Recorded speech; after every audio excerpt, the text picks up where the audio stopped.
Senhores telespectadores, é com imenso prazer que abrimos mais uma vez a nossa sala de conversa, para onde temos trazido toda semana personalidades as mais diversas para conversarmos sobre os mais variados assuntos de interesse da comunidade. O nosso convidado de hoje é mais uma vez o Dr. Souza Irmão e falaremos aqui sobre política, sobre rádio e outras questões. Dr. Souza, seja bem-vindo mais uma vez à nossa sala de conversa. Obrigado, Luiz. Estou aqui com a máxima satisfação. Mas eu gostaria de dizer aos telespectadores que hoje eles verão uma coisa diferente, algo inédito na TV Sol. Inédito porque Luiz Gonzaga Lima de Moraes, titular deste programa televisivo, tem entrevistado aqui muitas autoridades que conhecem a história de Patos, que conhecem muita coisa a respeito da política, do futebol, da saúde e por aí vai. No entanto, um dos maiores conhecedores da história de Patos, principalmente do que concerne ao rádio, ao jornalismo, é justamente Luiz Gonzaga Lima de Moraes. Daí porque eu lhe fiz um desafio. Luiz, troquemos de posição. Você será o entrevistado e eu serei o entrevistador, se você assim permitir. Bem, então o jeito que tem a gente é trocar de lugar. Eu vou pedir aí aos companheiros a vinheta enquanto a gente faz a mudança de lugar.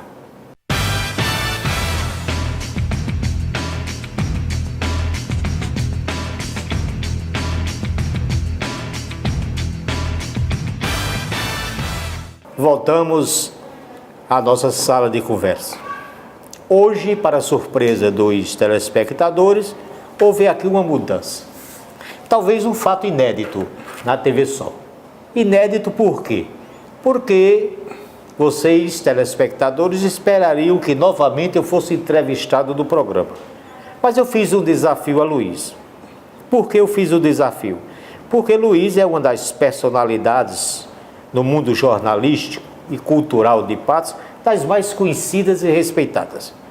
Ora, se Luiz tem entrevistado aqui todas as personalidades que ele pode, no intuito de promover, deixar para a história o registro do que aconteceu em Patos nos últimos anos, principalmente o que diz respeito ao rádio, ao jornalismo, à política, ao futebol e outras coisas mais, porque Luiz Gonzaga Lima de Moraes poderia ficar fora deste rol de entrevistados. Eu lhe fiz um desafio e ele aceitou. Luiz, se você quiser entrevistá-lo-ei. Vamos lá. Será a oportunidade de você também deixar um registro do que foi sua história. E ele aceitou. Portanto, dirigido-me a Luiz nesse momento, bom dia, Luiz. Bom dia, seus irmãos, bom dia, telespectadores da sala de conversa da TV Sol. Diga aí. Luiz, você não precisa repetir, é um homem de grandes virtudes, grandes conhecimentos, grande intelectualidade e já participou em Patos de tantas coisas que a própria cidade de Patos desconhece. Por exemplo, a juventude de hoje não sabe que você foi político, um grande político, você é ainda um grande jornalista. Praticamente nos primeiros anos de Rádio Espinharas, você foi uma grande expressão no jornalismo, na locução, no comentário, no futebol e por aí vai. Eu lhe pergunto, Luiz, por que, como você entrou em rádio?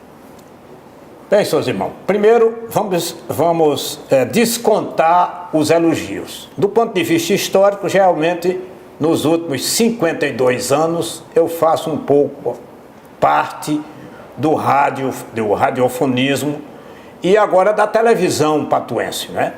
Quer dizer, é uma longa história realmente, durante a qual eu acompanhei muitos dos fatos que aconteceram na cidade de Patos. Então, por isso, essa contribuição eu tenho uma obrigação de dar contar um pouco aquilo que eu sei dessa história de Patos.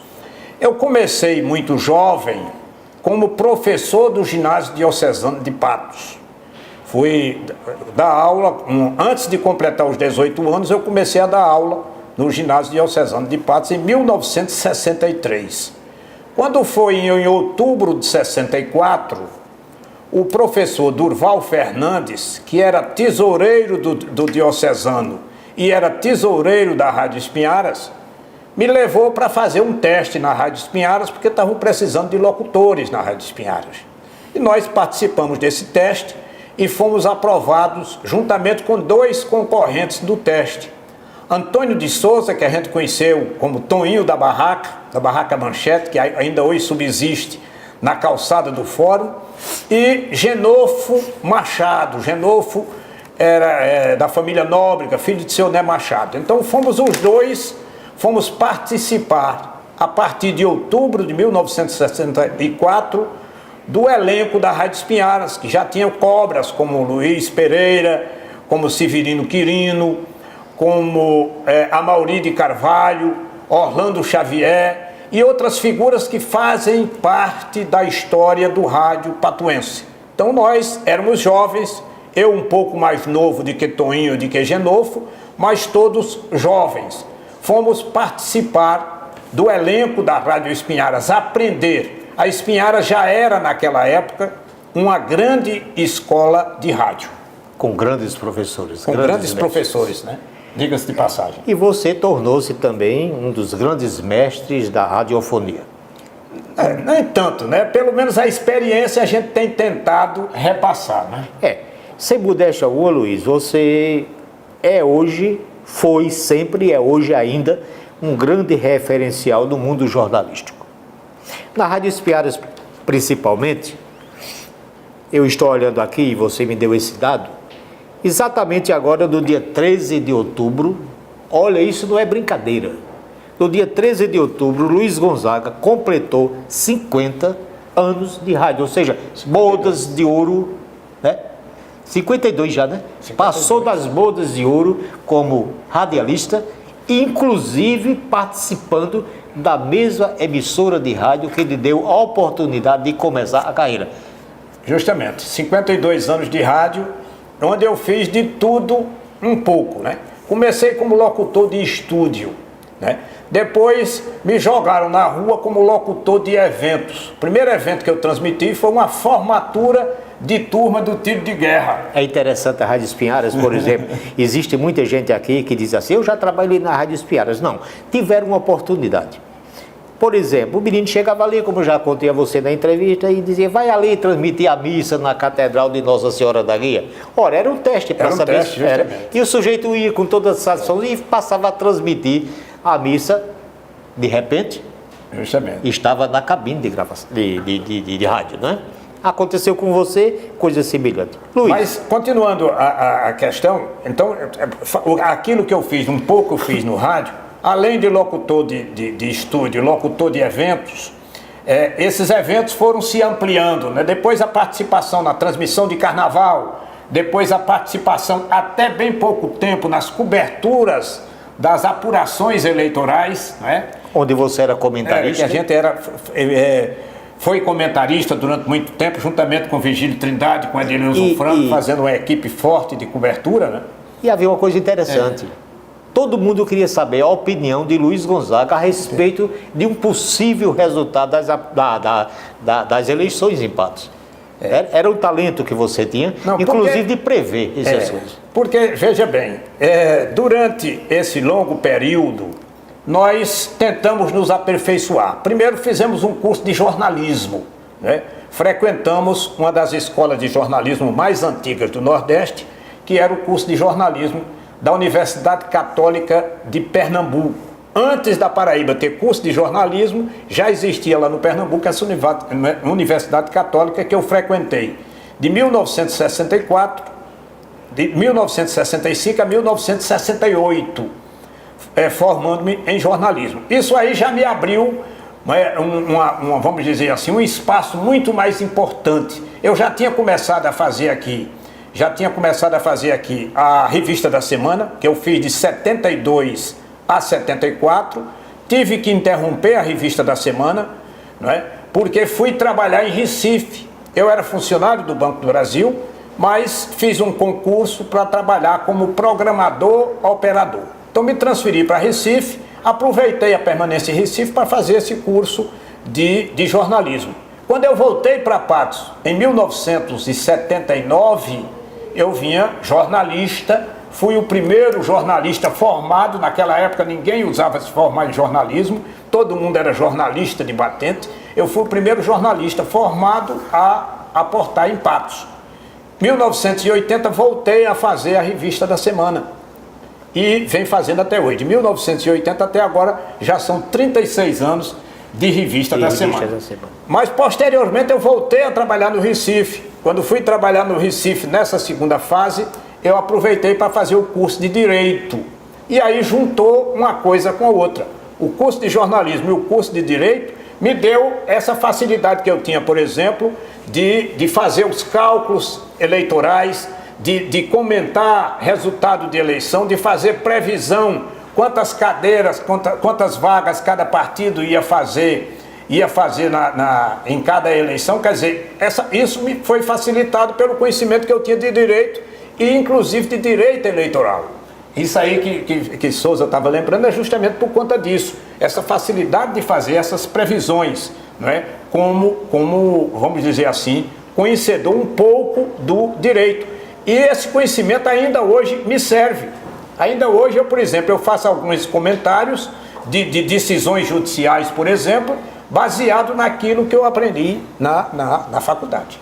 Eu concordo. Eu me lembro que até, você me perdoe dizer isso aqui, quando você fazia seus comentários no programa Revista da Semana, ou mesmo em outros espaços na Rádio Espinharas de Patos, havia, naquelas campanhas memoráveis de Patos, havia até um certo, digamos assim, mal-estar entre os políticos que diziam: olha, Luiz Gonzaga fez um comentário que está acabando conosco. Você tinha essa preocupação de agradar, desagradar quem quer que fosse? Não, nós nunca tivemos essa preocupação. Eu sempre procurei fazer o jornalismo mais equilibrado possível, não é? Porque isenção total eu acho quase impossível. Isenção total é quase impossível. Mas com a isenção maior possível a gente tentava fazer. E tive problemas por conta disso. Mesmo com essa isenção eu tive problemas. Eu devo ter tido aí uns 10 processos, né, na Justiça Eleitoral. Nunca, aliás, fui condenado uma vez a nível de Patos, mas quando chegou no TRE eu fui absolvido. Justamente porque eu tinha todo cuidado. O conhecimento jornalístico e o conhecimento do direito. Aliás, é um fato, uma questão que ainda hoje acontece. Ainda hoje acontece. Por exemplo, você me permita citar aqui, Josivan Antero, que hoje eu considero um grande jornalista, ele tem sido processado quase diuturnamente por aquilo que ele comenta, pela verdade que ele diz, como a forma de se expressar. E você era dessa forma. Justamente, aconteceu muitos por conta disso. Muitos desses processos me aconteceram por conta disso. Tanto pelo que eu dizia no ar, na Revista da Semana, quanto pelo que eu escrevia. Não é? Escrevia na Voz do Povo, do Joacil Martins. Exatamente. Né? E depois, no Patos Online, eu também tive alguns problemas no começo por conta de matérias, não é, que eu postava, onde eu fazia comentários políticos. E os políticos muitas vezes não gostavam porque a gente tocava em determinadas feridas. Não é? Vou ter que contar um fato aqui que é interessante. E tem coisas que a gente não conta, prefere ficar em silêncio. Certa vez no Revista da Semana, daquela, já contei aqui aos telespectadores, na entrevista que você me concedeu, do desastre que foi a minha campanha como vice-prefeito com a Aderban. Eu me lembro que uma vez a Aderban me chamou e disse: rapaz, tu é amigo de Luiz Gonzaga? Eu sou. Fala com ele, rapaz, que ele está dizendo que a gente não tem possibilidade nenhuma. Foi comprovado depois que não havia a menor possibilidade, não é verdade? Justamente. É porque a gente tentava fazer um negócio dentro da realidade, né? O conhecimento da realidade de Patos não é brincadeira. Durante quantas eleições eu acompanhei de 1964 para cá, né? E quantas campanhas políticas de 64 para cá? Dizem que a política mudou. Tem mudado. Tem mudado. Alguma coisa. coisa pouquíssima.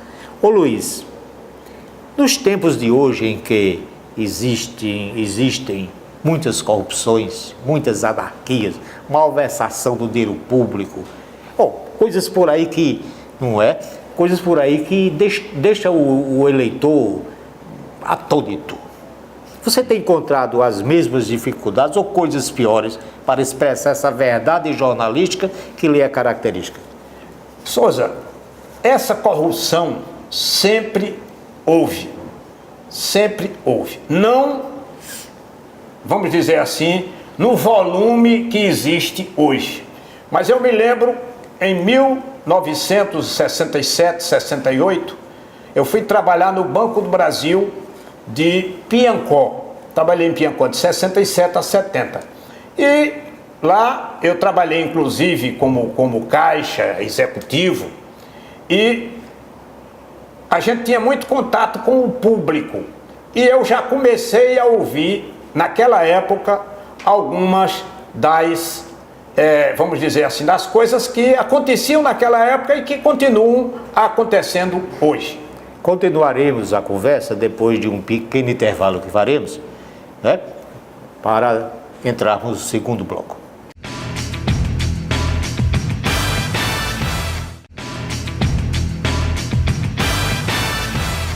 Voltamos ao Sala de Conversa, entrevistando o jornalista Dr. Luiz Gonzaga Lima de Moraes. Luiz, você falava sobre a corrupção na política e também de sua dificuldade, às vezes, de transmitir para os seus leitores, para os seus ouvintes, telespectadores, exatamente a essência dessa verdade como ela é. Bem, nós dizíamos ainda há pouco, trabalhávamos há uns 50 anos atrás no Banco do Brasil, em Piancó. E conversando com um dos prefeitos da região, ele nos reportava a dificuldade para liberar verbas em Brasília naquela época. E já nos fazia uma reportagem do que acontece até hoje com números maiores talvez. Naquela época, qualquer verba que um prefeito conseguisse, ele tinha que destinar 20% dessas verbas para Brasília. Era 10% para um escritório que fazia a liberação das verbas, era uma espécie de despachante que fazia a liberação das verbas. Inclusive tinha conhecidos nossos, né, aqui da região que trabalhavam nessa área, num escritório desses que fazia com que despacho. Os outros 10% era para o deputado que houvesse liberado a verba. Quer dizer, esse depoimento eu ouvia 50 anos atrás lá no Piancó. Hoje a situação... Há uma coisa até interessante, não sei se é verdade, dizem as más línguas.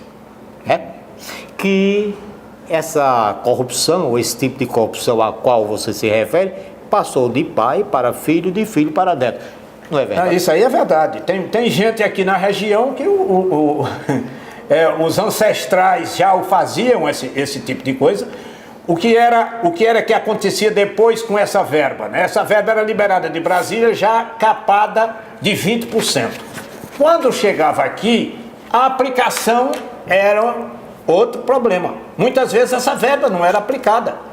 Você teve muitas obras que teve destinação de verbas, o dinheiro saiu de Brasília para ser aplicado aqui e esse dinheiro nunca foi aplicado. E essa prática vem passando de pai para filho, de filho para neto. Nós tivemos um outro episódio constatando esse estado de coisas, isso bem mais recentemente, uns 20 anos atrás. Nós viajamos de carona de João Pessoa para cá com um determinado político que era candidato a um posto naquela época. E no caminho, já começando, os ricos, né, já tinham telefone celular. No meio do caminho, o secretário passou para o parlamentar, passou uma ligação que ele tinha pedido para fazer. E eu vinha de lado dele, no veículo, e eu vi um pouco, sem querer, mas como era dentro de um veículo, ele estava conversando, não tinha como me abster de escutar.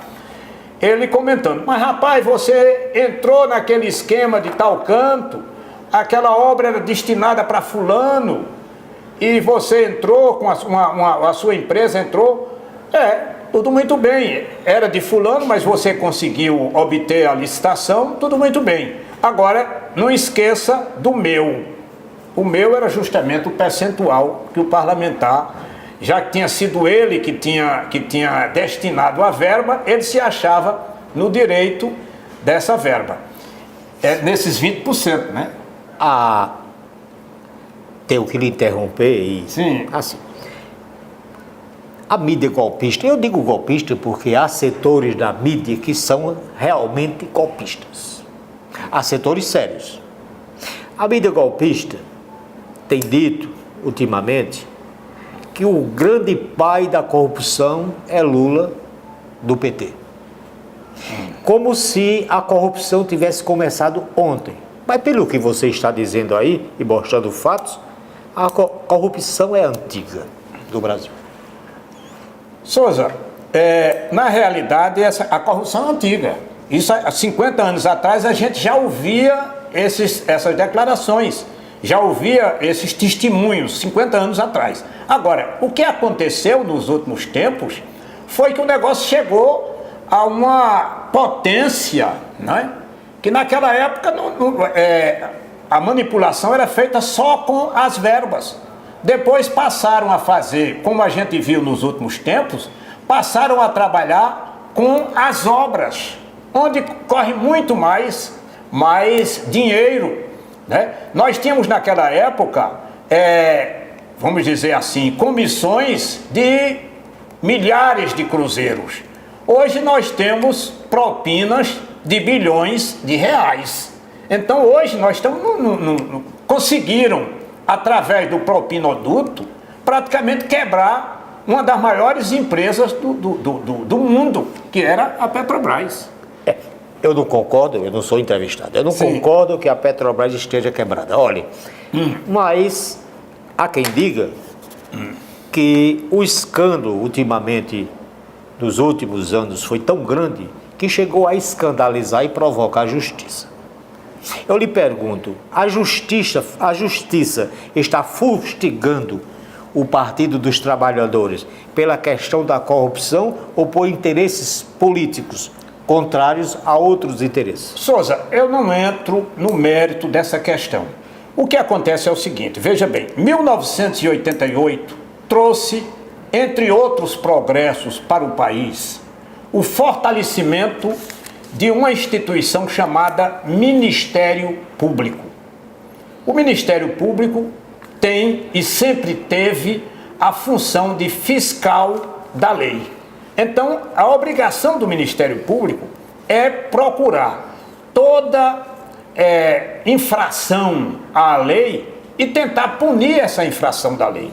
Então, os procuradores, os promotores, eles têm essa obrigação, procurar o que está errado e tentar punir o que está errado.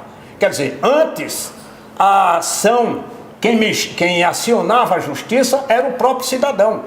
Passou a ser uma instituição que tem todas as garantias. Tem garantia de estabilidade, tem garantia de inamovibilidade, tem garantia de não ser transferido, de não ser punido. Então, com essas garantias, que são as mesmas garantias de que dispõem os juízes, os promotores começaram a escavacar as coisas erradas. Então, nós temos, por exemplo, a questão das licitações.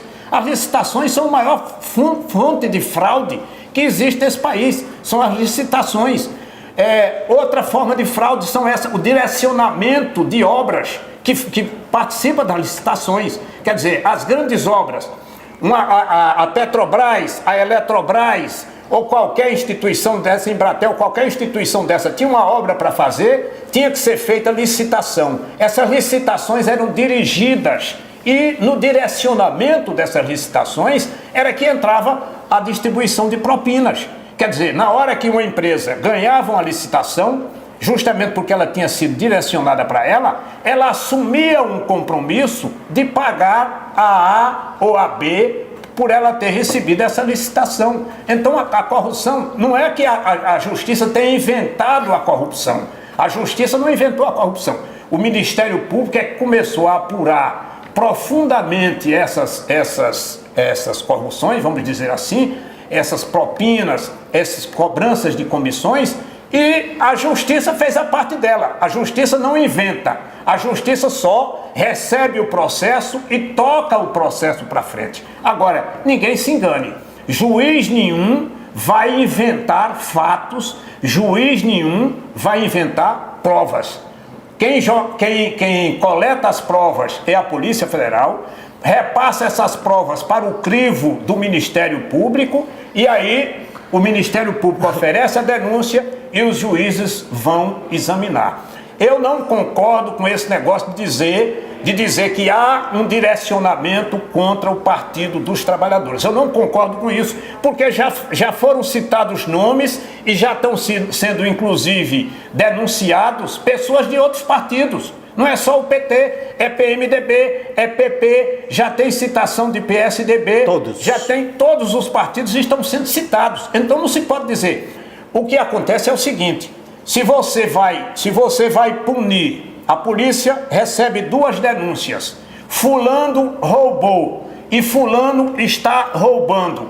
Qual é a de mais urgência? Não é perseguir quem está roubando? Quem está vai rouba. Hein?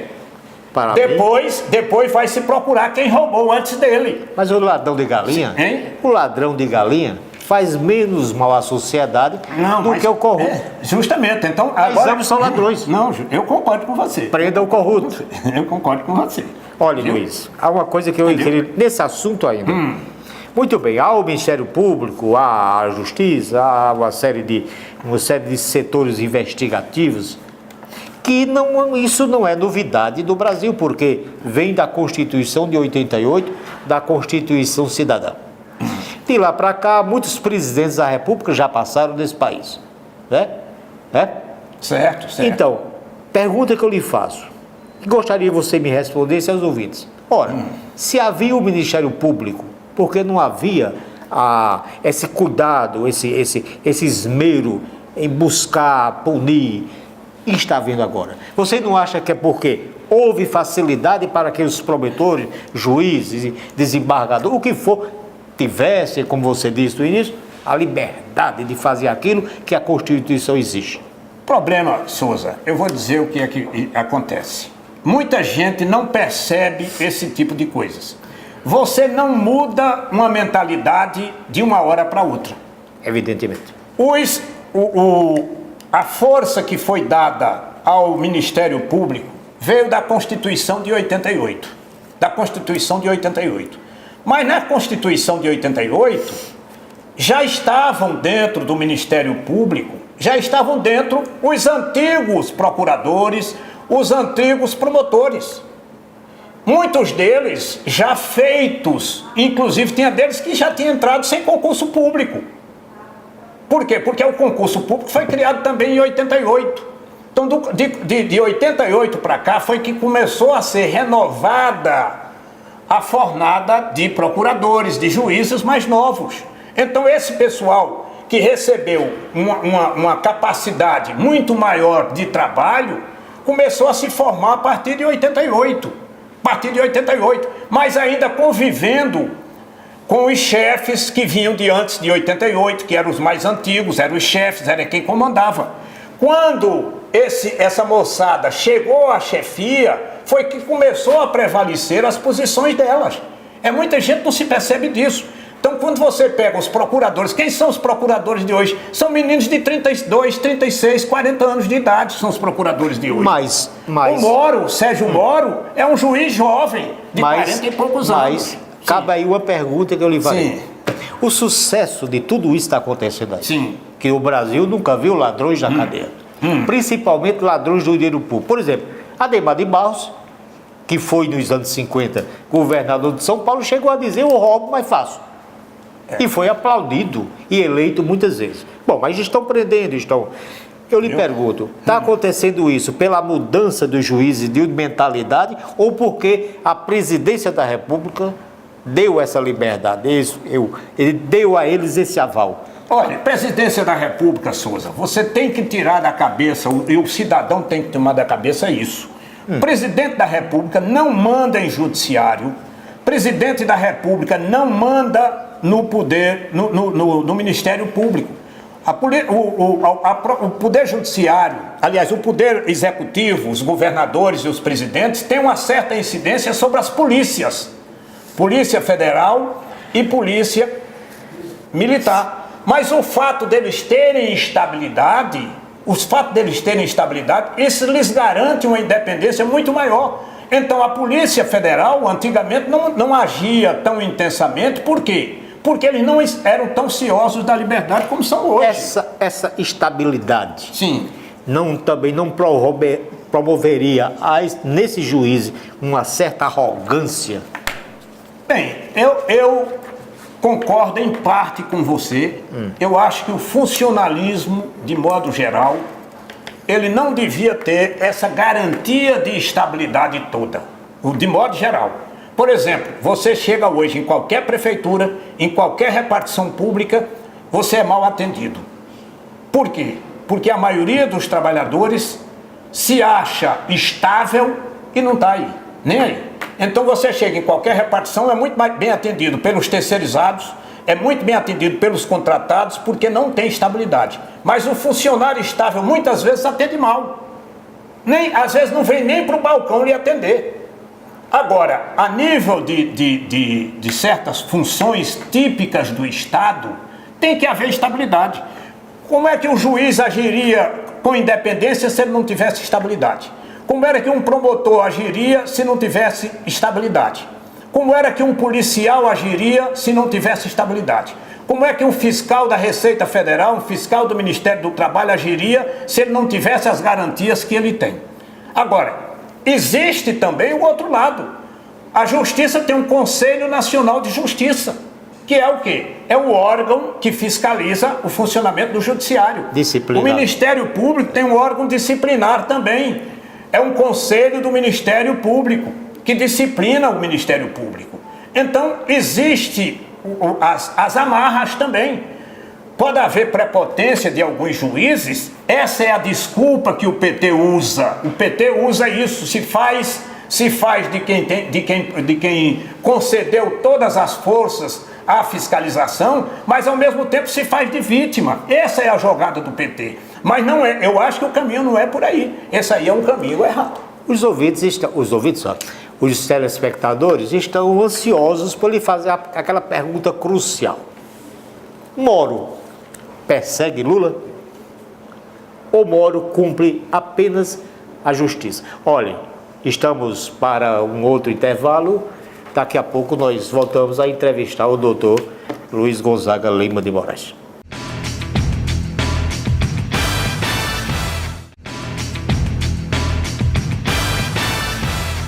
Voltamos ao Sala de Conversa, hoje entrevistando o doutor Luiz Gonzaga Lima de Moraes.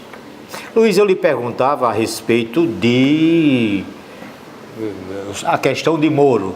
Se Moro perseguia Lula por uma questão do despeito ou por outros interesses, ou se ele estava apenas cumprindo o seu papel constitucional. Souza, é uma questão meio complicada, né? Enquanto eram apontados outros nomes, como Zé Disseu, como João Vacari e outras figuras menores do PT, muita gente dizia, e Lula, que era o chefe de tudo? Quer dizer, da mesma maneira que existe um lado acusando Moro de perseguição, há o outro lado que acusava Moro de omissão, porque estava pegando os peixes pequenos e não atingia os tubarões. Então, essa é que é a grande verdade. Eu não acredito que haja a questão da perseguição. Agora, além de Moro, hoje, tem outros juízes que estão reconhecendo vamos dizer, a participação de Lula em ilícitos. Quer dizer, hoje os processos não estão todos na mão de Moro. Tem um juiz de Brasília que já intimou Lula para uma audiência no próximo mês de novembro. Então é a justiça de modo geral. Não se pode mais acusar, dizer não é Moro que é perseguidor. O problema é que a maioria dos processos, os processos mais importantes, estavam concentrados no Paraná. Mas agora já tem processos em Brasília, já tem processos em São Paulo. E se Lula era realmente o chefe de tudo aquilo, alguém grande tinha que estar dando cobertura àquilo, e se era realmente Lula, então Lula tinha que aparecer nesses processos, da mesma maneira que outros menores estavam aparecendo, e vão continuar a aparecer. Se não taparem, e nós esperamos que não tape, a Operação Lava Jato e outras operações paralelas, tudo isso vai subir à tona, tudo isso vai ser apurado. E aí tem um tribunal, inclusive é interessante, a maioria do Supremo Tribunal Federal foi nomeada na era Lula e Dilma. E muita gente diz, não são todos petistas. Vamos ver o resultado quando esses processos chegarem. Se o Supremo Tribunal Federal é um tribunal de justiça ou o Supremo Tribunal Federal é um tribunal de petistas, como se dizia. Então é esperar para ver. Hoje Lula está na primeira instância, está sendo julgado pela primeira instância, vai passar para uma segunda instância, são os tribunais regionais federais, e posteriormente, a nível de recurso, pode chegar ao Supremo Tribunal Federal. Para fecharmos essa questão sobre Lula, porque é muito vasto esse assunto, eu lhe perguntaria, para fecharmos essa questão sobre Lula, caso Lula possa ser candidato a presidente em 2018, eu lhe perguntaria o seguinte, na sua análise política: teria chances, possibilidades?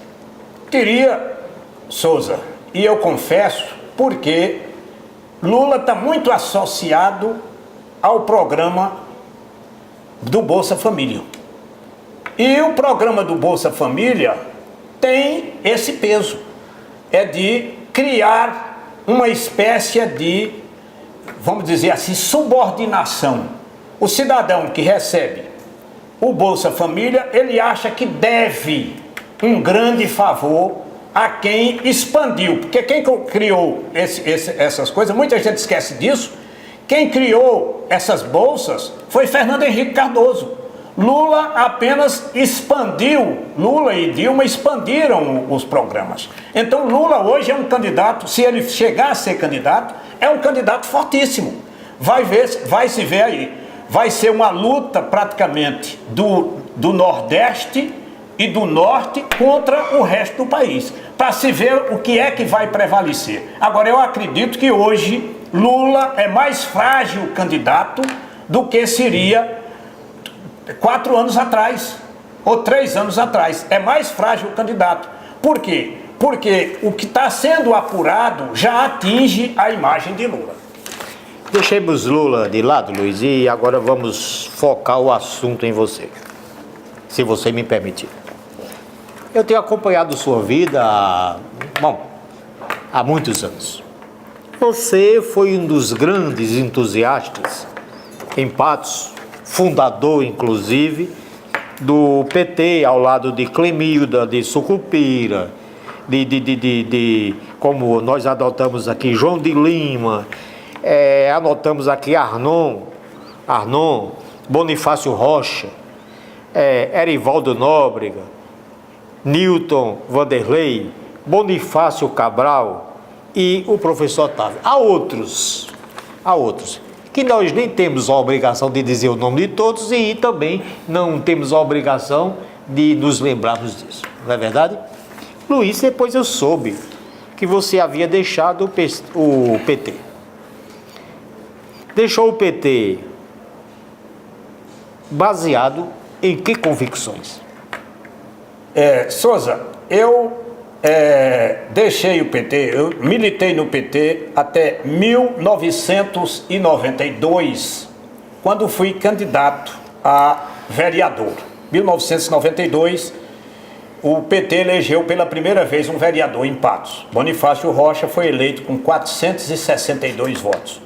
Eu fiquei na primeira suplência com 336 votos. Mas não abandonei o PT logo em seguida, né? Fui, vamos dizer assim, continuei militando, continuei ajudando o Partido dos Trabalhadores. Mas eu tive 2 problemas com o Partido dos Trabalhadores. 2 problemas mais ou menos nessa época. Por conta de uma denúncia feita pelo Sindicato dos Eletricitários contra Adão Eulâmpio. Fizeram na época uma denúncia contra Adão Eulâmpio, acusando Adão de uma série de problemas quando ele era dirigente da Saelpa aqui em Patos. E mandaram para mim essa denúncia para o programa, eu não divulguei. Eu alegando que aquilo era uma denúncia e eu só iria divulgá-la depois que aquilo fosse apurado devidamente. Porque eu poderia, com a divulgação dessa, estar execrando o nome de um cidadão, por quem eu tinha todo o respeito pela sua militância política, na época, né, PMDBista, daqueles autênticos que era Adão Eulâmpio. E eu me recusei a essa divulgação. Mas aí eles caíram em cima de mim, me fazendo críticas porque eu não tinha veiculado essa denúncia. Logo depois aconteceu aqui um crime que é um crime de várias pessoas ligadas à polícia na época e que teria tido como vítima um casal aqui na cidade de Patos. Eu fui procurado pelo pai de um dos acusados, que me procurou para eu fazer a defesa do filho. E eu disse, bem, eu vou estudar o processo. Vou estudar o processo e ver como é que a gente pode, o que é que a gente pode fazer. E eu encontrei um processo absolutamente mal feito. Absolutamente mal feito. O delegado, ao fazer a pronúncia dos réus, o delegado dizia, na conclusão do seu relatório, eu me baseei em cartas anônimas e boatos.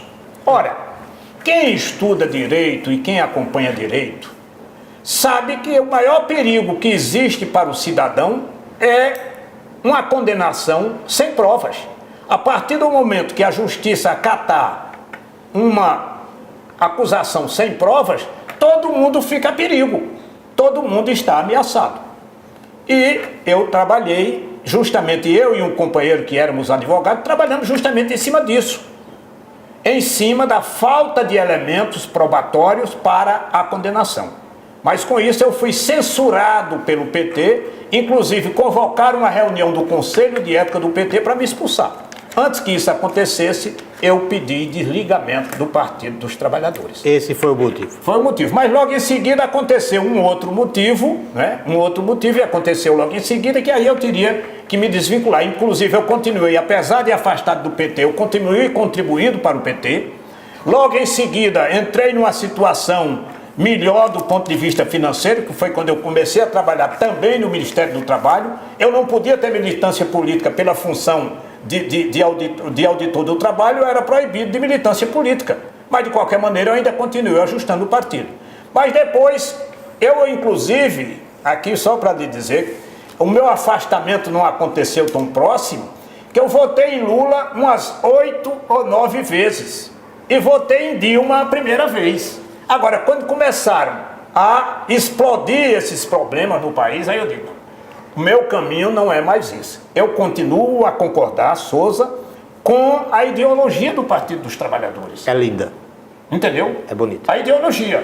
Eu continuo a concordar. Era o que eu desejava, era o que nós desejávamos na época, eu, Bonifácio Rocha e muitos outros dos nossos companheiros que hoje estamos fora do partido. Inclusive o povo, entendeu? O povo tinha nessa ideologia um objeto de salvação nacional. Justamente, salvação nacional. A gente acreditava realmente. Agora, houve esses desvirtuamentos.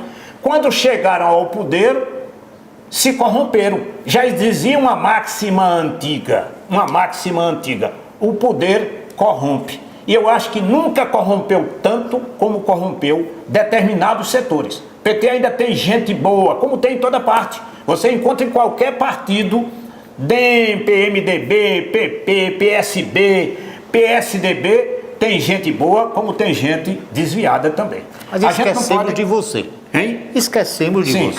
A minha militância foi o seguinte. Eu sei, Eu fui militante do PMDB.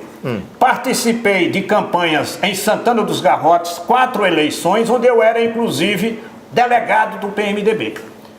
Mas quando voltei a votar em Patos, no começo da década de 80, foi quando surgiu o Partido dos Trabalhadores. Eu não participei da primeira campanha do PT, que Climídia foi candidata a prefeita. A prefeita. Não participei. E você foi candidato também a vereador. Fui. Aí eu tenho uma pergunta. Fui um dos divulgadores do PT aqui na região. Eu tenho uma pergunta a lhe fazer.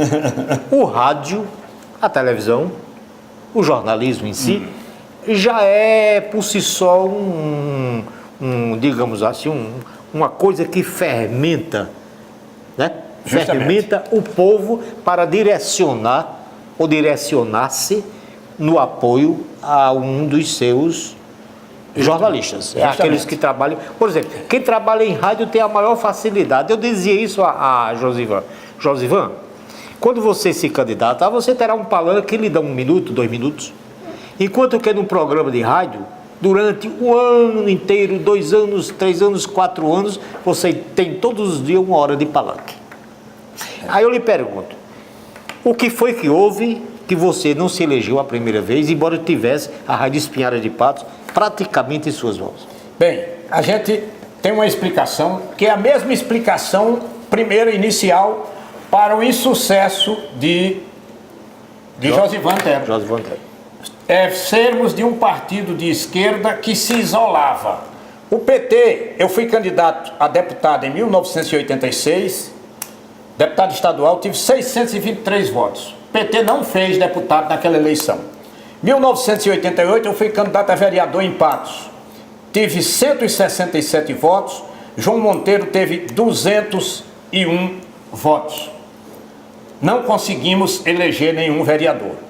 Veio a eleição de 1990, eu fui candidato a deputado, tive 770 votos. Chico Lopes se elegeu, foi o primeiro deputado eleito pelo PT na Paraíba, com 4.482 votos. Quer dizer, o PT já estava começando a dar os primeiros passos. 1992, veio a eleição de vereador, fui candidato novamente. Bonifácio foi eleito, primeiro vereador eleito em Patos pelo PT, 462 votos. Eu tive 336, fiquei na primeira suplência. O que era que acontecia? Nessa mesma época, outros companheiros conseguiram se eleger. Por quê? Porque nós estávamos num partido de esquerda, enquanto que eles enveredaram por outros partidos. Nestor Gondim, eu não sei nem que partido era, mas Nestor Gondim, em 1976, 10 anos antes da minha primeira candidatura, obteve 903 votos, era uma votação significativa naquela época. Para a época era. Pois é, justamente por conta do rádio e da facilidade que ele ia para cima de palanque, era animador de palanque. Mas naquela época já havia a questão do coeficiente eleitoral? Já existia a questão do coeficiente, só que ele partiu num dos partidos grandes. Os partidos grandes têm mais facilidade, porque eles conseguem com facilidade. Muita gente me pergunta por que Josivan foi o quarto mais votado em Patos, não conseguiu se eleger. Porque o partido dele precisava de 3.060 votos para eleger um vereador. Todos os candidatos dele não chegaram a 2.000 votos. Você falou em partido grande. E estamos falando em radialistas que, com o apoio da Rádio Espinharas, chegaram lá. Orlando Xavier, por exemplo, era do PMDB, um partido grande. Justamente. E Orlando Xavier foi um dos vereadores mais bem votados da história política patuense. Mais bem votado, não. Uma correção. O mais bem votado. Foi o mais bem votado da história política de Patos. Graças a que fenômeno?